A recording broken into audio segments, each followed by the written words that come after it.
Perkenalkan, nama saya Nabila Ramadhani dari kelas 12 SD. Assalamualaikum warahmatullahi wabarakatuh. Alhamdulillahirobbilalamin. Wabihi nasta'in ala umuri dunya waddin. Wassalatu wassalamu ala asrofil anbiya'i wal mursalin washabihi ajmain, amma ba'du. Salam sejahtera bagi kita semua yang terhormat, Bapak Ibu guru yang saya cintai dan teman-teman yang saya banggakan. Marilah kita senantiasa panjatkan puji serta syukur kita kehadirat Allah Subhanahu wa Ta'ala yang tidak henti-hentinya memberikan nikmatnya, karunia-Nya kepada kita semua, sehingga kita bisa dapat berkumpul di sini dengan sehat walafiat. Alhamdulillahirobbilalamin. Pada kesempatan kali ini saya akan menyampaikan secara singkat mengenai bahayanya narkoba bagi penerus bangsa Indonesia ini. Seperti yang telah kita ketahui bersama, bila belum mengetahui, saya akan memberitahu narkoba adalah suatu istilah penyebutan untuk zat narkotika, psikotropika, dan adiktif. Zat psikotropika populer disebut yang namanya ecstasy dan sabu-sabu. Dianggap favorit di kalangan remaja. Namun, untuk peningkatan jumlah orang muda, obat pilihan adalah heroin kelas rendah yang dikenal sebagai putau yang murah, banyak, tetapi berpotensi mematikan.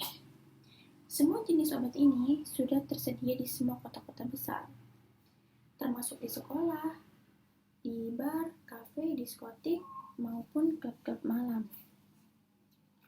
Dan mereka bahkan menyebar ke desa-desa terpencil. Karena itu, kita aneh bila setiap tahun penggunaan narkoba terus meningkat dan akan semakin meningkat jumlahnya.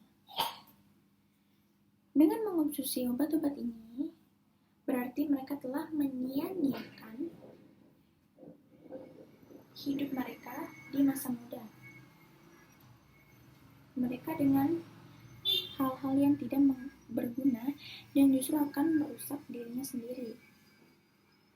Kebanyakan alasan dari mereka yang memakainya adalah karena lingkungan yang mereka anggap kejam, lalu kondisi keluarga yang tidak harmonis, adanya perceraian dari kedua orang tua, dan juga sekedar ingin coba-coba. Di Indonesia, sekitar hampir 4 juta penduduk Indonesia diperkirakan merupakan pengguna narkoba, atau sekitar 1 dari 50 orang minimalnya pernah mencoba atau mencicipi narkoba tersebut.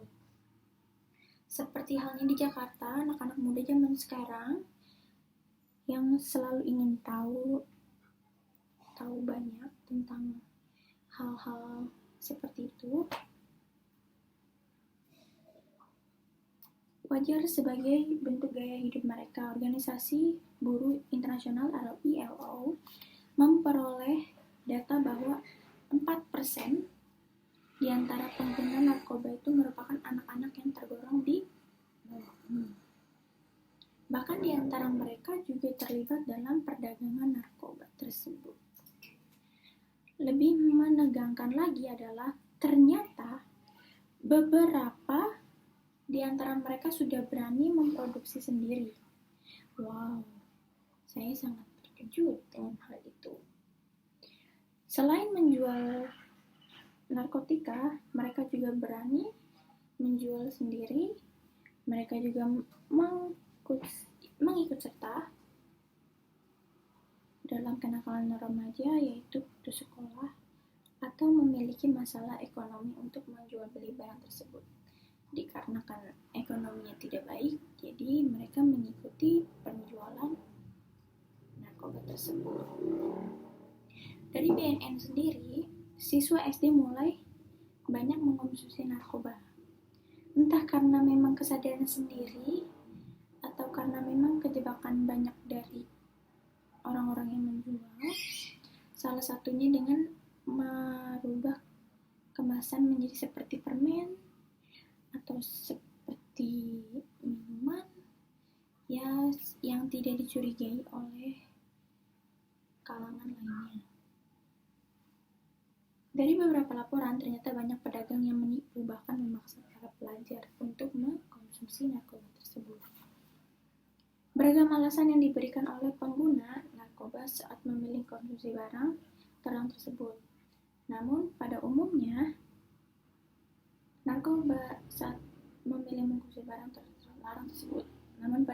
mereka menggunakan barang haram tersebut untuk kesenangan hidup semata.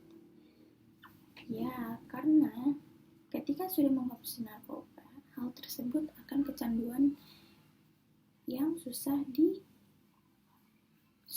dihentikan. Akibatnya, halusinasi dan kesenangan sementara. Itu yang membuat orang-orang selalu ingin mencoba lagi dan lagi. Mungkin di mindset mereka adalah mereka kurang bahagia atau kurang kasih sayang. Fakta-fakta atas menunjukkan kepada kita bagaimana akrabnya narkoba di kalangan generasi muda kita. Hal yang harus kita ketahui sebagai pedagang kita agar terhindar dari bujuk rayuan para mafia narkoba. Pertama, kita harus tahu apa arti kecanduan narkoba tersebut. Kecanduan obat adalah penyakit otak yang kompleks. Hal ini ditandai dengan kompulsif, kadang-kadang tidak terkendali keinginan obat, mencari dan menggunakan, bertahan bahkan dalam menghadapi konsekuensi sangat negatif. Obat mencari konsumtif sebagian besar adalah sebagian akibat dari efek dari pengguna yang berkepanjangan pada fungsi otak dan demikian pada perilaku bagian dari banyak orang. Dengan mengetahui bagaimana konsekuensinya dari pengguna narkoba, mudah-mudahan bisa menghadirkan kita dari jerat tersebut. Marilah kita berlomba-lomba untuk menghindarkan diri kita dari jeratan barang-barang yang terlarang dan haram tersebut dengan cara menjauhkan diri kita dari orang-orang yang lingkungannya negatif, lalu mendekatkan diri kepada keluarga yang bersifat positif. Hal-hal yang memberi ruangan dan jalan untuk masuknya barang haram tersebut itu dijauhkan. Marilah kita hindarkan, menjauhkan, serta ikut memberantas penggunaan narkoba di Indonesia. Marilah, demikian pidato saya hari ini. Kurang lebihnya mohon maaf. Terima kasih atas perhatiannya. Saya ucapkan terima kasih. Assalamualaikum warahmatullahi wabarakatuh.